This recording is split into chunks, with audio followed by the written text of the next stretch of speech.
हे दोस्तों, प्रिया हमेशा की तरह अपना मोबाइल स्क्रॉल कर रही थी, तभी अचानक उसकी नज़र पड़ी एक वीडियो पे। वीडियो का नाम था this will change your life 75 hard challenge. ना ये टॉपिक उसे काफ़ी इंटरेस्टिंग लगा, इसलिए उसने उस पर क्लिक किया और वीडियो देखना स्टार्ट किया। उस वीडियो में उसे पता चला कि जो 75 हार्ड चैलेंज है वो 2019 में एक एंटरप्रेन्योर एंडी फ्रेसेल ने चालू किया था, जो कि एक पॉडकास्टर और सीईओ भी है। और वो ये भी बोलते हैं कि 75 हार्ड कोई फिटनेस चैलेंज नहीं है, बल्कि एक ट्रांसफॉर्मेटिव मेंटल टफनेस प्रोग्राम है।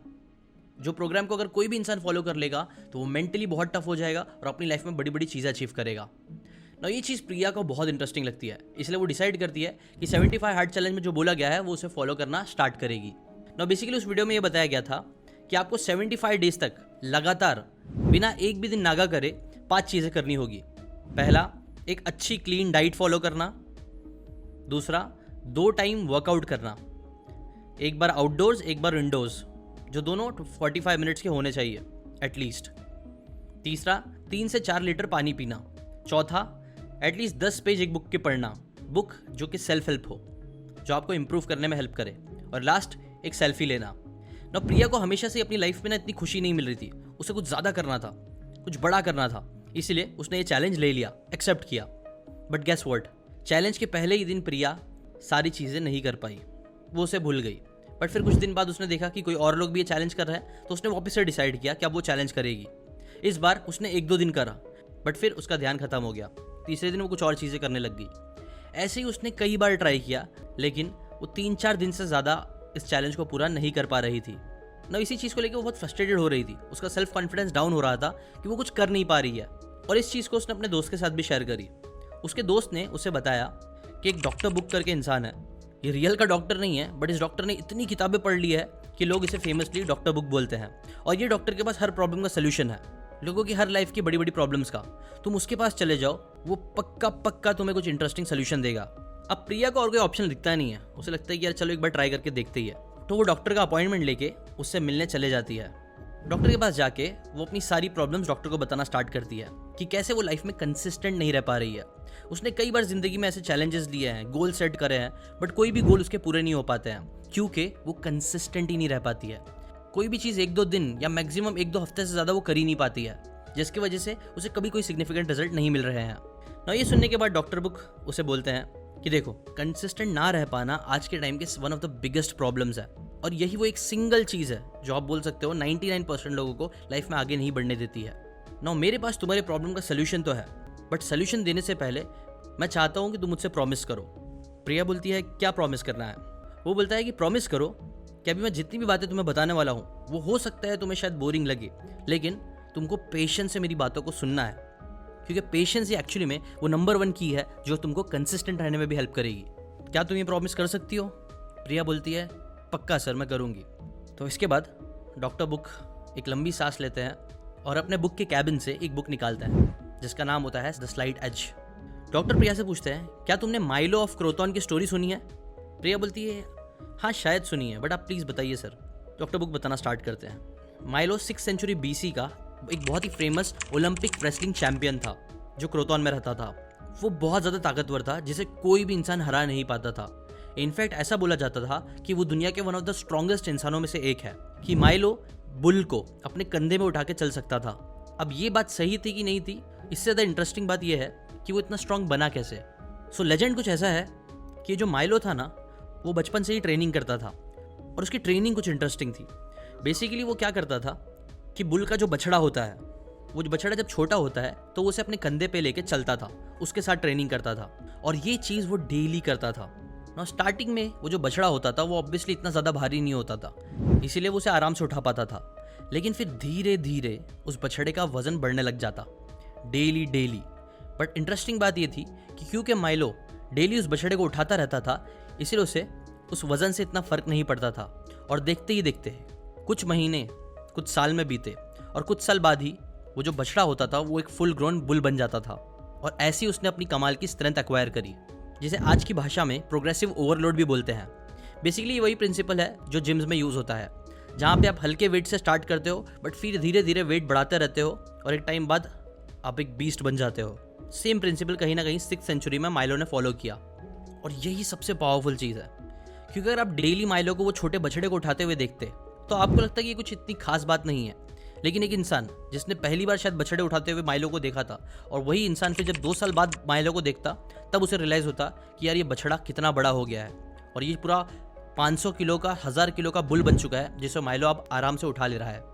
अब इस स्टोरी में ना प्रिया, मुझे कंसिस्टेंसी की सबसे पावरफुल स्टोरी लगती है, जो मैं तुम्हारे साथ शेयर करना चाहता था। कई बार हम लोग जो डेली चीज़ें करते हैं वो दिखने में हमें बहुत छोटी लगती है, लेकिन वो छोटी छोटी चीज़ें एक टाइम बाद कंपाउंड हो जाती है और बहुत बड़े बड़े रिजल्ट्स क्रिएट करती है।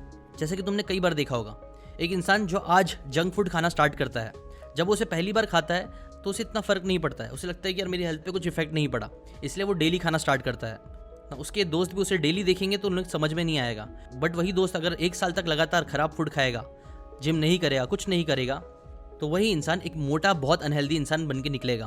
बट वहीं दूसरी तरफ एक इंसान जो रोज़ हेल्दी खाएगा, एक्सरसाइज करेगा, उसे भी डेली कोई रिजल्ट नहीं दिखेंगे, लेकिन 1 साल बाद उसकी बॉडी कंप्लीटली डिफरेंट हो चुकी होगी, वो एक बीस्ट बन चुका होगा। और इसी को ही बोलते हैं द स्लाइड एज। एक एज जो आप छोटी छोटी हैबिट्स को अपनी लाइफ में अप्लाई करने के बाद लेके आते हो। जो पॉजिटिव होगा तो आपकी लाइफ में आपको बहुत आगे लेके जाएगा, लेकिन नेगेटिव होगा तो ये आपकी लाइफ को बर्बाद कर देगा। प्रिया ने डॉक्टर से कहा कि डॉक्टर, आई थिंक यही प्रॉब्लम मेरे साथ भी हो रही है। मैंने भी कई सारी छोटी छोटी आदतें अपनी लाइफ में लेके आ गई हूँ, जैसे रोज़ शायद सुबह लेट उठना, उठते साथ मोबाइल यूज़ करना, और ऐसे कई सारी मैंने नेगेटिव हैबिट्स तो बना ली है, जो कंपाउंड होके अब मेरी लाइफ में काफ़ी इम्पैक्ट कर रही है। मेरी हेल्थ ख़राब होती जा रही है, ना मैंने फाइनेंशियली कुछ इतना अच्छा करी हूँ, ना मेरे रिलेशनशिप अच्छे चल रहे हैं। ओवरऑल इसकी वजह से मेरी ज़िंदगी काफ़ी अनहैप्पी चल रही है। तो अब मैं अपनी लाइफ को कैसे सुधारूँ, कैसे अपने स्लाइड एज को नेगेटिव से पॉजिटिव की तरफ लेके जाऊँ। डॉक्टर बुक ने कहा, देखो प्रिया, अभी ना मैं तुमको इसी बुक से इंस्पायर होके 3 रूल्स बताने वाला हूँ, और 3 रूल्स के बाद मैं तुमको एक बैड PDF का कॉन्सेप्ट बताऊँगा, जो किसी भी टास्क में तुम्हें यूज़ करना है। अगर तुम वो चीज़ कर लोगी तो पक्का तुम कंसिस्टेंटली अपने काम कर पाओगी। बट अगेन, क्या तुम्हारे अंदर इतना पेशेंस है कि पहले तुम तीनों रूल समझो और उसके बाद बैड PDF पे जाओ? प्रिया ने बोला, हाँ सर, श्योर, कोई इशू नहीं है, आप मुझे बताइए। तो फिर डॉक्टर बुक स्टार्ट करते हैं।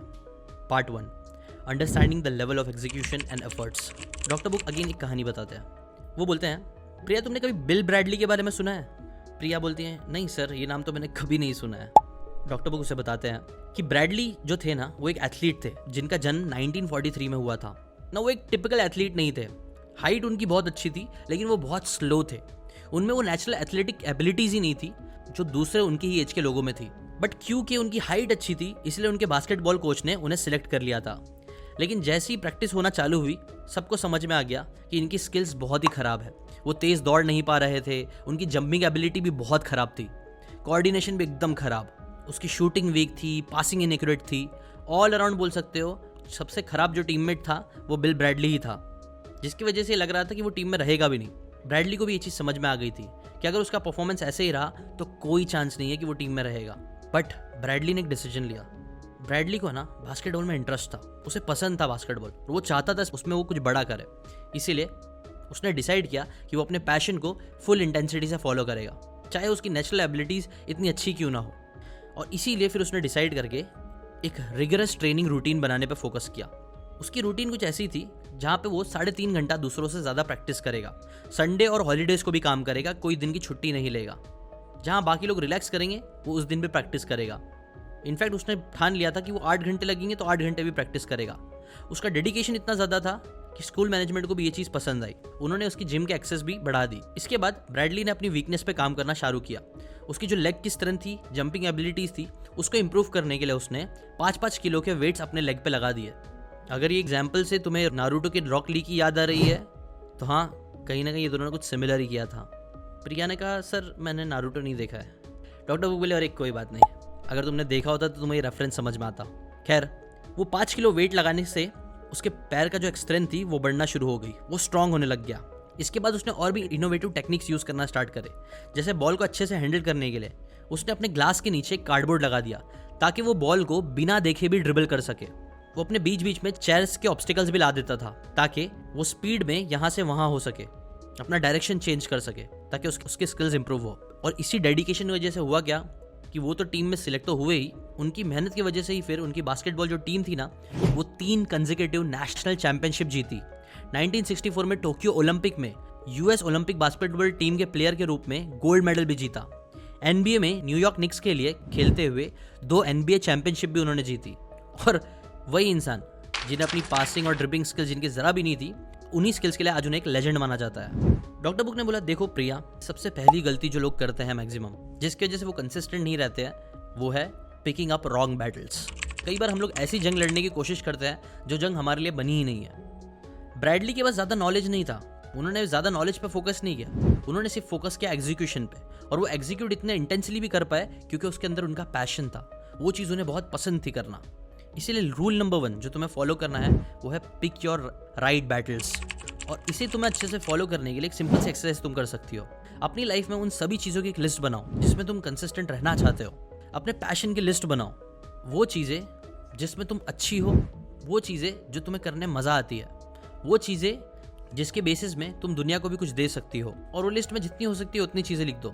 और फिर जो टॉप 3 चीज़ें हैं जिसमें तुम सबसे बेस्ट तुम्हें लगता है कर सकती हो, उनमें से किसी 3, 2 या एटलीस्ट एक चीज़ पे कंसिस्टेंटली काम करना स्टार्ट करो ना। ये बात सुनने के बाद प्रिया को रियलाइज़ हुआ कि हाँ, कई बार उसने भी ऐसे ही डिसीजन ले लिया है। उसने भी कई बार ऐसी चीज़ें करना स्टार्ट कर दी है जिसमें उसे ज़रा भी मज़ा नहीं आता है, जिसकी वजह से ही वो बहुत जल्दी क्विट भी कर देती है।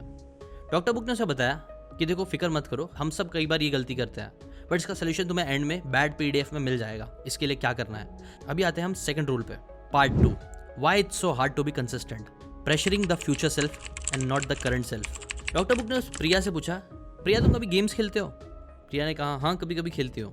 डॉक्टर बुक ने पूछा कि तुमने कभी भी गेम खेला होगा कोई नया, तो तुमने नोटिस किया होगा कि स्टार्टिंग में जब हम गेम खेलते हैं तो वो काफ़ी ईजी सा होता है। हमें स्टार्टिंग में सिर्फ सिखाया जाता है कि गेम खेला कैसे जाता है, कैसे आप आगे जा सकते हो, पीछे कैसे आप अलग अलग पावर्स का यूज़ कर सकते हो, कंट्रोल समझाए जाते हैं, गेम के रूल समझाए जाते हैं, और ऐसी कई सारी चीज़ें। जिसके बाद आपको नए नए वेपन्स मिलते हैं, नई नई चीज़ें आप अनलॉक करते हो, स्किल्स अनलॉक करते हो, और फिर ऐसी कई सारी चीज़ें करके, साइड मिशंस करके, अपने नए नए लेवल अनलॉक करके, नए नए पावर्स अनलॉक करके आप फाइनली जाते हो बॉस के पास।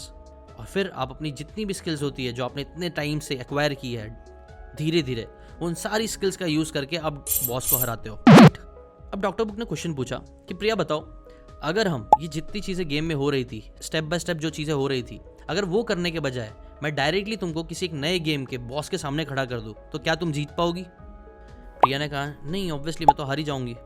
डॉक्टर बुक ने कहा एग्जैक्टली। देखो क्या होता है ना, कई बार हम स्कूल और कॉलेज के दिनों से ऐसे हो गए हैं कि हमें ना रिस्पॉन्सिबिलिटीज़ नहीं लेते हैं। हम हर चीज़ को कल पे डालने लग जाते हैं कि यार होमवर्क करना है, ठीक है आज नहीं करूँगा, कल कर लूँगा। कोई आंसर पढ़ना है, अरे तो कोई और मुझे समझा देगा। ये काम करना है तो कोई और कर देगा, माँ बाप कर देंगे, कोई दोस्त कर देगा। और ऐसी है ना, हमारी एक हैबिट बनी हुई है बचपन से ही, जहाँ पे हम चीज़ों की रिस्पॉन्सिबिलिटी नहीं रहते हैं और हमेशा चीज़ों को कल पे टालते रहते हैं। जिसकी वजह से होता क्या है कि हमारे मार्क्स जो शायद बहुत अच्छे आ सकते थे वो इतने अच्छे नहीं आते हैं। जहाँ हम बहुत अच्छा परफॉर्म कर सकते थे वहाँ हम मीडियोकर लेवल पे ही परफॉर्म करके ख़त्म हो जाते हैं, क्योंकि हम चीज़ें बार बार कल पे टालते रहते हैं।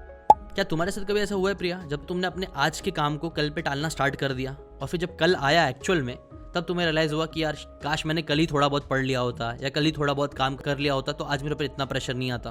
प्रिया ने कहा हाँ सर, कई बार हुआ है। देखो अगेन, ये भी वो एक स्लाइट एज है जो हम बचपन से अपने आप को ट्रेन करते आ रहे हैं, और आज वही चीज़ हमारी पर्सनैलिटी बन चुकी है। हमारी जो आज की रिस्पॉन्सिबिलिटी ना लेने की आदत है और कल पे टालने की जो आदत है ना, उसकी वजह से जब हम एक्चुअल में कोई भी काम करने जाते हैं तो हम उसे बहुत ज़्यादा प्रेशर में करते हैं, जिससे वो काम से हमें नफरत होने लग जाती है, क्योंकि वो इतना टफ बन गया होता है जितना बनने की ज़रूरत थी नहीं।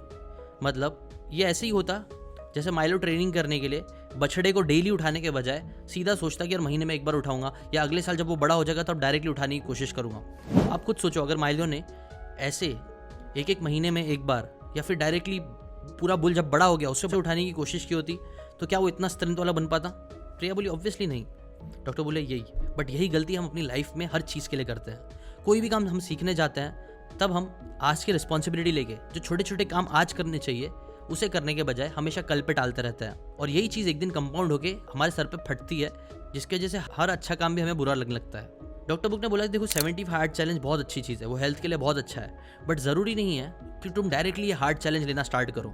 तुम थोड़ा ईजियर चैलेंज भी ले सकती हो, ऐसे चैलेंज जिसमें तुम्हारा पैशन हो, ऐसे चैलेंज जिसमें सिर्फ तुम आज उतना काम करो जो तुम्हें इतना बोरिंग भी ना लगे, ना ओवर प्रेशराइज लगे, जिससे तुम्हें काम से ही नफरत होने लग जाए। और इसे करने के लिए तुम रूल नंबर 2 भी यूज़ करो। Rule number 2, prioritise your energy for today. Doctor book ने उसे बताया कि California based project management platform Redbooth ने हज़ारों लोगों की परफॉर्मेंस और प्रोडक्टिविटी को ट्रैक करा। इस स्टडी से ये पता चला कि ज़्यादातर लोग जो कंसिस्टेंटली डेली अपने टास्क कंप्लीट कर पाते हैं ना, उनका दिन में एक ऐसा टाइम पीरियड होता है जिसमें उनकी परफॉर्मेंस अपने पीक पर होती है। देखा गया है ऑन एवरेज इंसान की जो एनर्जी और प्रोडक्टिविटी होती है ना, वो सुबह 11 बजे से लेके 11 बजे तक स्टेडीली बढ़ती है, फिर धीरे धीरे कम होने लगती है और करीब 4 बजे के बाद ये गिरने लग जाती है, जो तुम ये ग्राफ में देख सकती हो। रूल नंबर 2 यही है कि रिस्पॉन्सिबिलिटी लो अपनी आज की और अपनी एनर्जी को समझते हुए अपने जो भी टास्क है, जो भी चैलेंज तुम ले रही हो या लेने का सोच रही हो, जिसमें तुम्हें कंसिस्टेंट होना है, वो इस टाइम पीरियड के बीच में सेट करना स्टार्ट करो ताकि तुम अपना बेस्ट परफॉर्मेंस दे सको। इसी टाइम पे तुम्हारा फोकस, एनर्जी, प्रोडक्टिविटी सब बेस्ट जोन में रहेगी, जिससे ना तुम ज़्यादा बोर होगी ना ज़्यादा पैनिक जोन में जाओगी और ग्रोथ करती रहोगी। और इसके बाद आता है थर्ड रूल, जो है respect failures and never miss 2 day in a row. चलो प्रिया, मैं तुम्हें अगेन एक इंसान की कहानी बताता हूँ। कभी तुमने जोई डिमैगियो का नाम सुना है? प्रिया ने सिर्फ अपनी मुंडी हिलाई कि नहीं। डॉक्टर ने बोला जोई डिमैगियो दुनिया के one of the best baseball player रहे हैं। इन्होंने 56 कंसेक्यूटिव गेम्स बिना आउट हुए खेले हैं और ये रिकॉर्ड उन्होंने कई साल पहले क्रिएट कर दिया था। इनफैक्ट आज 75 ईयर्स हो चुके हैं, बट अभी तक ये रिकॉर्ड किसी ने नहीं तोड़ा है। और सबसे इंप्रेसिव बात पता है क्या है? उनकी बैटिंग है ना, एकदम एफर्टलेस लगती थी। जहां तुम कई बार प्लेयर्स को देखते हो कि वो बहुत स्ट्रगल कर रहे हैं अच्छे से खेलने के लिए, वहीं जोई जो थे ना, उनकी बैटिंग एकदम ही एफर्टलेस लगती थी। इसलिए कई लोग का ये मानना भी था कि वो बहुत ज़्यादा नेचुरली टैलेंटेड है, वो बहुत जीनियस है, या फिर उन्हें कुछ तो हैक्स पता है, कुछ तो पता है, कुछ तो नॉलेज है, कुछ तो अंदर की बात है जो वो इतने एफर्टलेसली चीज़ें कर पाते हैं। बट फिर एक दिन एक 50 साल का रिपोर्टर थे जो उनके पास उनका इंटरव्यू लेने गए। रिपोर्टर ने उनसे पूछा कि आपको कैसा लगता है कि जब लोग आपको पूछते हैं कि आप इतने नेचुरली टैलेंटेड हो, आप जीनियस हो, मतलब कुछ तो आपके अंदर खास बात है, तो आपको ये चीज़ कैसे लगती है? ये सुनने के बाद जोई एक लंबी सांस लेते हैं और बोलते हैं चलो मैं तुम्हें कुछ दिखाना चाहता हूँ। फिर वो रिपोर्टर को अपने बेसमेंट में लेके जाते हैं और फिर वो उन्हें अपनी प्रैक्टिस रूटीन दिखाते हैं कि कैसे वो प्रैक्टिस करते हैं। वो अपनी अलग अलग तरीके के पिचेस का नाम लेते हैं और कैसे उसे प्रैक्टिस करते हैं। अब ये पूरा प्रोसेस काफ़ी मेहनत वाला होता है, काफ़ी टीडियस होता है, जिसे देख देख के रिपोर्टर बोरिंग हो जाता है और स्पीचलेस हो जाता है ना। वो पूरी प्रैक्टिस, लंबी सी प्रैक्टिस दिखाने के बाद जोई एक चौक लेता है और वॉल पे एक लाइन खींच देता है। और फिर जब जोई लाइट्स ऑन करता है तब रिपोर्टर की आंखें खुली की खुली रह जाती है, क्योंकि वॉल्स पे ऐसे हज़ारों लाइंस बनी होती है। और जोई उन्हें बोलता है कि प्लीज़ अब मुझे नेचुरल हिटर मत बोलना। हर साल जब ये वॉल्स भर जाती है ना लाइन से, तब मैं इन्हें साफ़ कर देता हूँ और वापस से प्रैक्टिस करना शुरू करता हूँ। और ये रूटीन मैं पिछले 17 साल से लगातार कर रहा हूँ, जो मुझे मेरे पिताजी ने सिखाई थी। डॉक्टर बुक बोलते हैं कि कई बार जो एक्स्ट्रा ऑर्डिनरी लोग हमें दूर से दिखते हैं ना, जो कई बार एफर्टलेसली चीज़ें कर पाते हैं, वो इसलिए नहीं कर पाते हैं क्योंकि वो लोग बहुत नेचुरली टैलेंटेड है, बल्कि वो इसलिए कर पाते हैं क्योंकि वो अपने काम में बहुत ज़्यादा प्रैक्टिस करते हैं डेली। और डेली प्रैक्टिस करने का ये एक बहुत इंटरेस्टिंग तरीका है जिसे मैं बोलता हूँ विजुअल अकाउंटेबिलिटी। जोई क्या करते थे, चौक से दीवार पे लाइन बनाते थे। वैसे एक और बंदे हैं जेरी साइनफेल्ड, जो कि बहुत फेमस कॉमेडियन है, one of the richest comedian of all time है। उन्होंने भी एक ऐसी कुछ टेक्निक बनाई थी जहां वो बोलते थे डेली मैं सिर्फ एक जोक लिखता था और वो जोक को मैं लिख लेता था, तब मैं कैलेंडर पे एक्स मार्क कर देता था। मतलब अगेन एक विजुअल अकाउंटेबिलिटी। ऐसी स्टीवन किंग, जिन्हें one of the best authors बोला जाता है, उनका भी एक रिचुअल था जहां वो डेली 2000 वर्ड्स लिखते थे और अपने आप को विजुअली याद दिलाते थे कि कैसे ये काम उन्हें रेगुलरली करना है। ऐसी प्रिया, तुम भी अपने लिए कुछ विजुअल अकाउंटेबिलिटी लो और डेली कोई एक टास्क को करते रहो और उसे मार्क करो। देखो, हो सकता है जब तुम ये चीज़ करनी जाओ तो शायद एक दिन तुमसे वो चौक की लाइन ना ड्रॉ हो, एक दिन शायद तुम कैलेंडर पे एक्स ना बना पाओ, लेकिन तुम्हें एक रूल याद रखना है कि never miss 2 day in a रो। एक दिन तो शायद तुम बीमार हो गए, कुछ तो हो गया जिसकी वजह से शायद मिस हो जाए। अब क्या होता है, लोग कई बार एक दिन मिस कर देते हैं तो इसके बाद वो लोग वापस से ट्राई नहीं करता है, बट तुम्हें ऐसा नहीं करना है। तुम्हें क्या करना है कि एक दिन मिस हो गया तो कोई बात नहीं, दूसरा दिन मेक श्योर करना कभी ना मिस हो। ये रूल तुम फॉलो कर लोगी तो अगेन ये चीज़ तुम्हें कंसिस्टेंसी में बहुत हेल्प करेगी। ये तीनों रूल तुम्हें समझ में आ गए प्रिया? प्रिया बोलती है हाँ सर, मुझे ये चीज़ समझ में आ गई है, मैं इन तीनों को भी जाके ट्राई करना स्टार्ट करूँगी।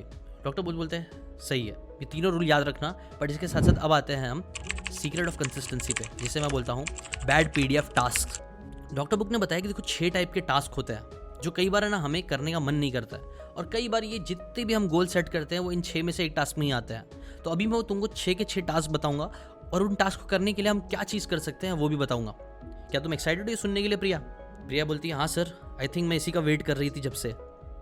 डॉक्टर बोलते हैं ठीक है। बैड PDF का जो B होता है ना, वो होता है बोरिंग टास्क के लिए। देखो, जब भी कोई टास्क हमें बहुत बोरिंग लगता है ना, तो हम यूजुअली उसे करने अवॉइड करते हैं और नेचुरली हम लोग इंटरेस्टिंग और एंजॉयबल चीज़ों की तरफ जाते हैं। जैसे कि प्रिया तुमने नोटिस करा होगा, अगर मैं तुमको डेली बुक पढ़ने बोलूँ तो शायद तुम्हें बोरिंग लगे, लेकिन अगर मैं तुमको डेली रील्स देखने बोलूँ तो तुम वो आराम से कर लोगी, क्योंकि तुम्हें रील्स देखना बोरिंग नहीं लगता है। एम आई राइट? प्रिया ने बोला हाँ सर। तो डॉक्टर ने कहा देखो, जानबूझ के तुमको बोरिंग टास्क करना चाहिए अपनी हेल्थ के लिए, बट तुमको एक हैक भी बताता हूँ मैं। देखो, ज़रूरी नहीं है कि हम अपनी हर बोरिंग टास्क को एकदम बोरियत की तरह से ही करें। हम है ना अपने बोरिंग टास्क को थोड़ा इंजॉयबल बना सकते हैं। जैसे कि फॉर एग्जाम्पल तुम है ना उस बोरिंग टास्क को एक फन टास्क के साथ कंबाइन कर दो। जैसे कि फॉर एग्जाम्पल मैं जब अपने कॉलेज डेज में था तब हमें पढ़ाई करना बोरिंग लगता था, बट मुझे मेरे दोस्तों के साथ टाइम स्पेंड करना पसंद था। इसीलिए हम लोग ग्रुप स्टडी करते थे, जहाँ पे दोस्तों के साथ पढ़ाई करने का एक अलग ही मज़ा आता था। हाँ, ये काफ़ी डिस्ट्रैक्टिंग और टाइम वेस्टिंग भी लगता था, बट टू बी ऑनेस्ट हमने ऐसे ही करके बहुत अच्छे मार्क्स लेके आए। अगर तुम कुछ थोड़े स्ट्रिक्ट रूल बना लो तो ग्रुप स्टडी से भी बहुत फन हो सकता है। सेकंड, अगेन कई बार मुझे सिर्फ बुक सुनने बहुत बोरिंग लगता था, तो मैं क्या करता था, मैं साइकिलिंग पे निकल जाता था, जो मेरे लिए फन एक्टिविटी थी, और साइकिलिंग करते करते मैं ऑडियो बुक सुनता था। ऐसे ही तुम अपनी बोरिंग टास्क को थोड़ा इंजॉयबल बना सकते हो। प्रिया बोली गॉट इट सर। डॉक्टर बोलते हैं ओके गॉट इट, तो बहुत अच्छी बात है। अब आते हैं हम नेक्स्ट चीज़ पे, जो है बैड पीडीएफ के ए पे, एम्बिगुअस टास्क। देखो, यूजुअली ना हमें वो काम करना भी पसंद नहीं आता है जो अनक्लियर होता है, जिनके बारे में हमें प्रॉपर्ली पता ही नहीं होता कि हमें करना क्या है। तो ऐसे काम भी हम अवॉइड करने लग जाते हैं, प्रोक्रास्टिनेट करने लग जाते हैं। तो इस चीज़ को करने के लिए, जैसे कि मैंने पहले ही रूल में बताया था, select your battles. Select your battle जब तुम करोगे तो तुम क्लियर हो जाओगी कि एग्जैक्टली तुम्हें काम क्या करना है डेली। जितना ज़्यादा तुम्हें क्लैरिटी रहेगी उतना ज़्यादा तुम वो काम कर पाओगी। जैसे कि जिसमें से 3 चीज़ें ज़रूर अच्छे से करना, कि क्या काम तुम्हें करना है, कौन से टाइम पे वो काम करना है, और कितनी देर करना है। ये तीनों चीज़ें अगर तुम कर लोगे तो तुम्हारा एम्बिगुअस टास्क थोड़ा क्लियर हो जाएगा, जो तुम्हें वो टास्क करने में हेल्प करेगा। फिर आते हैं बैड पीडीएफ के डी पे, जो है डिफिकल्ट टास्क। हमारी एक और प्रॉब्लम है। डॉक्टर बुक बोलते हैं प्रिया, अगर मैं तुमको बोलूँ कि तुम्हें एक बुक लिखनी है तो क्या तुम वो कर लोगी? प्रिया बोलती है नहीं सर, मैं तो शायद 2 पेज भी ना लिख पाऊँ, बुक तो बहुत दूर की बात है। डॉक्टर बुक बोले राइट, बुक लिखना एक डिफिकल्ट टास्क है, लेकिन अगर क्या हो मैं तुम्हें बोलूँ कि प्रिया तुम्हें ना एक बुक लिखनी है, उसका टास्क सिर्फ ये है कि तुम्हें बुक का टाइटल सिलेक्ट करके आना है, क्या तुम वो कर लोगी? प्रिया ने बोला हाँ ठीक है, वो कर लोगी।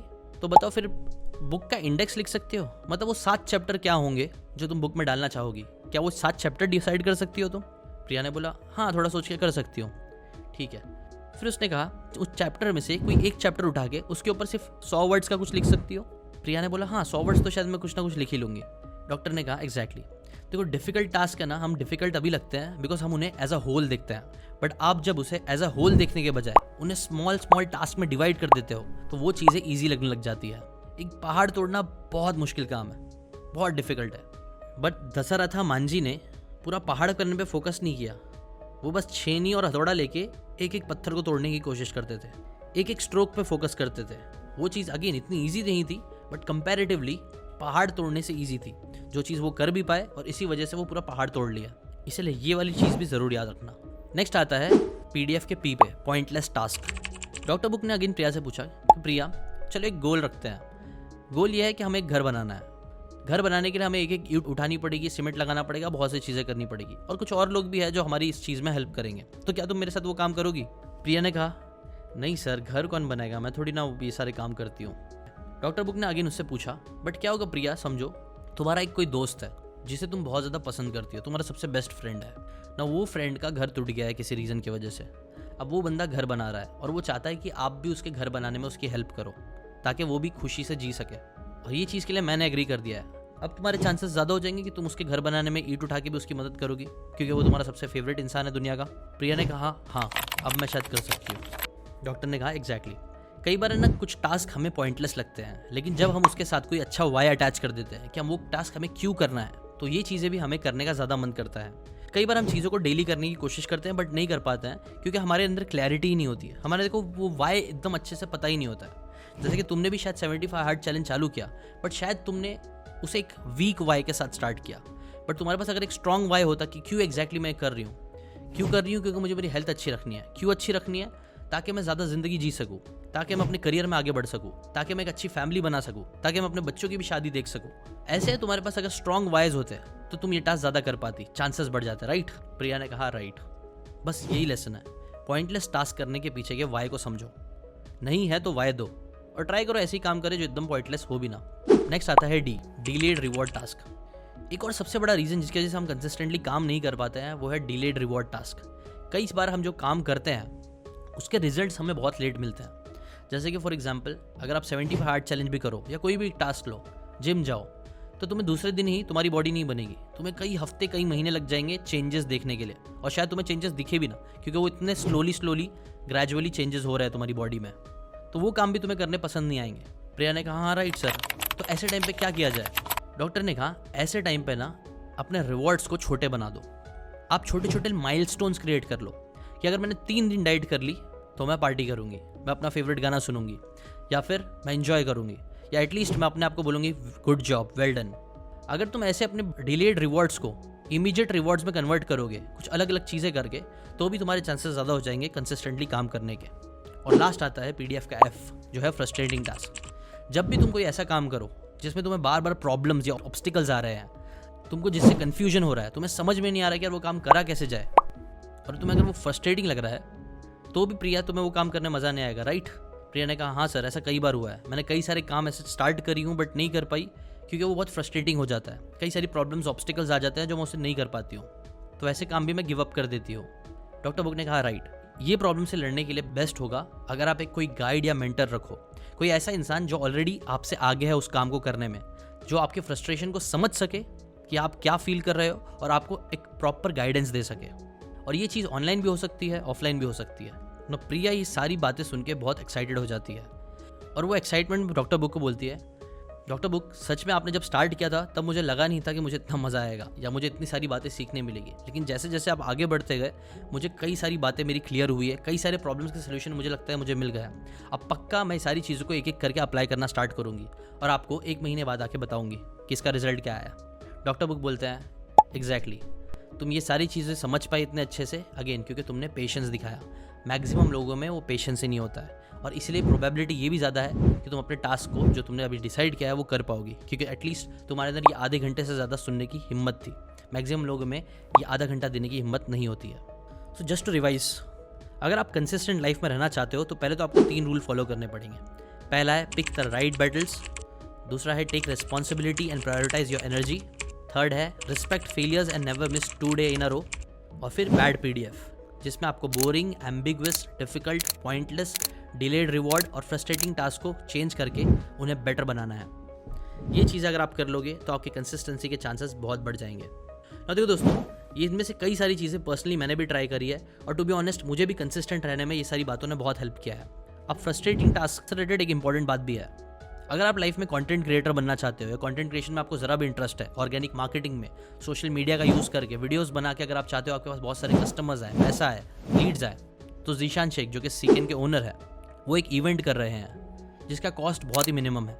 वो इवेंट आप ज़रूर अटेंड करना ताकि आपके कंटेंट क्रिएशन से रिलेटेड जो फ्रस्ट्रेशन है वो खत्म हो सके। और अगर हाँ आप बहुत जल्दी बोर हो जाते हो, आपको बड़े बड़े वीडियोस बोरिंग लगते हैं, या फिर आप इंपॉर्टेंट काम नहीं कर पाते हो क्योंकि आपको बहुत बोरिंग लगते हैं वो टास्क, तो आप लोगों के लिए एक बहुत अच्छा वीडियो है, उसकी लिंक मैंने आई बटन में दी है, वो वीडियो जाके ज़रूर देख लेना।